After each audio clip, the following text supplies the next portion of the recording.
और बात अयोध्या की बात करते हैं। रामलला की गर्भगृह में स्थापित मूर्ति की पहली तस्वीर सामने आई है और कई घंटों की पूजा के बाद मूर्ति की स्थापना। जी हां, श्याम वर्ण की बाल रूप में है ये प्रतिमा और पीले और श्वेत वस्त्र से ढकी है ये मूर्ति।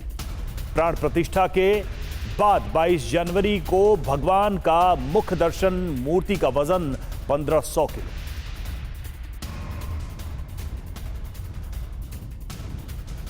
तो पहली तस्वीर सामने आई है। टीवी9 भारतवर्ष ने सबसे पहले रामलला की तस्वीर, उनकी मूर्ति की तस्वीर, गर्भगृह में स्थापित मूर्ति की तस्वीर दिखाई पूरे भारत को, पूरी दुनिया को। और प्राण प्रतिष्ठा के बाद भगवान का मुख दर्शन होगा और सभी दर्शनाभिलाषियों को दर्शन होंगे। रामलला के गर्भगृह में स्थापित की गई मूर्ति और उसकी पहली ये तस्वीर जो सामने आई है वो हम आपको दिखा रहे हैं।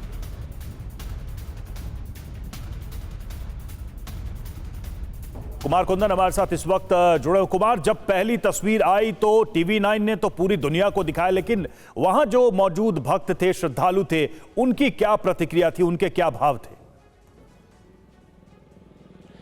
रवि, जिस दिन से मूर्ति की तो बात छोड़िए, जब से वो रैंप बनके तैयार हुआ गर्भगृह का, जिस प्लेटफॉर्म पे कह सकते हैं कि भगवान राम का विराजमान होना तय हुआ, उसके बाद से ही हमने देखा कि जब कोई भी वहां पे कारीगर या कोई भी वहां पे काम करने वाला जाता था तो सबसे पहले वहां पे वो साष्टांग दंडवत होता था।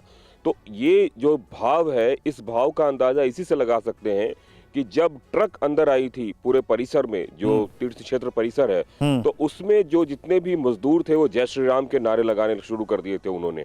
ये बात मैं परसों की बता रहा हूँ, जब पहली बार शाम को 8 बजे के आसपास भगवान की मूर्ति अंदर आई थी।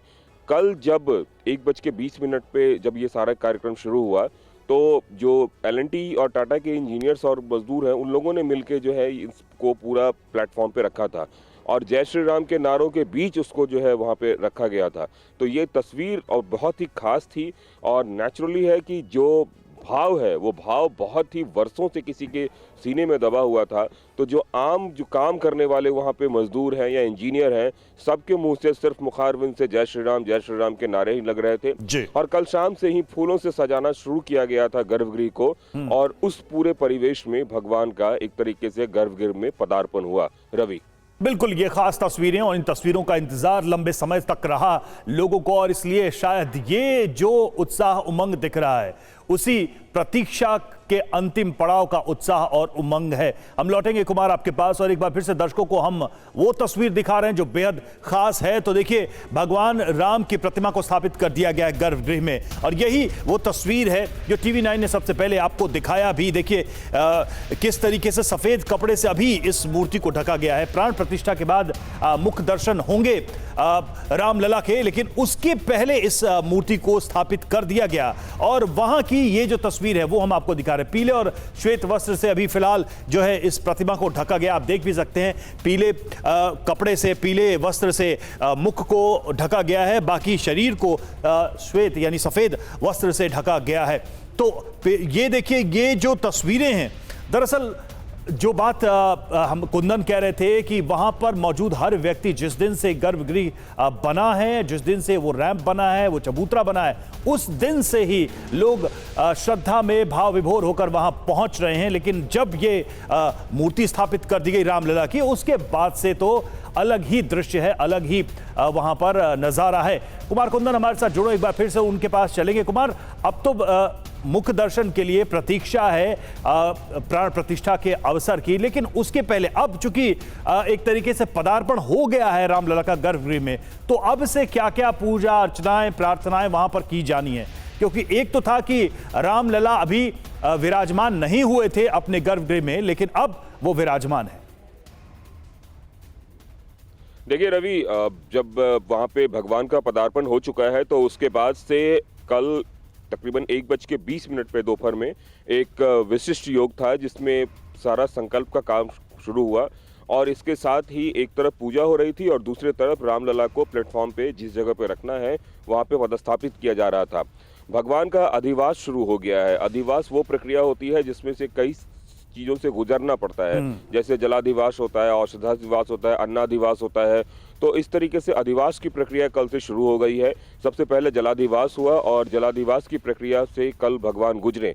हमने कुछ पंडितों से यह जानने की भी कोशिश की, भगवान के अगर हम भाव से देख रहे हैं तो जलाधिवास तो अभी तो बहुत ठंड है, ऐसे में कैसे जलाधिवास होगा। तो उनका साफ कहना था कि माता सरयू की विशेष कृपा है भगवान पे, इसलिए जलाधिवास में कहीं कोई भगवान को परेशानी नहीं होगी।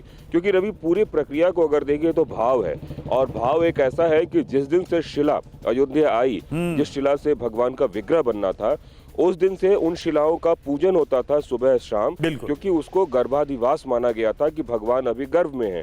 तो इस तरीके से जो पूरा भाव है, जिसमें कि अलग अलग चीजों से भगवान को गुजरना होगा, जिसमें कि अन्नाधिवास है, औषधाधिवास है, तो ये सारी अधिवास की प्रक्रिया कल से शुरू हो गई है।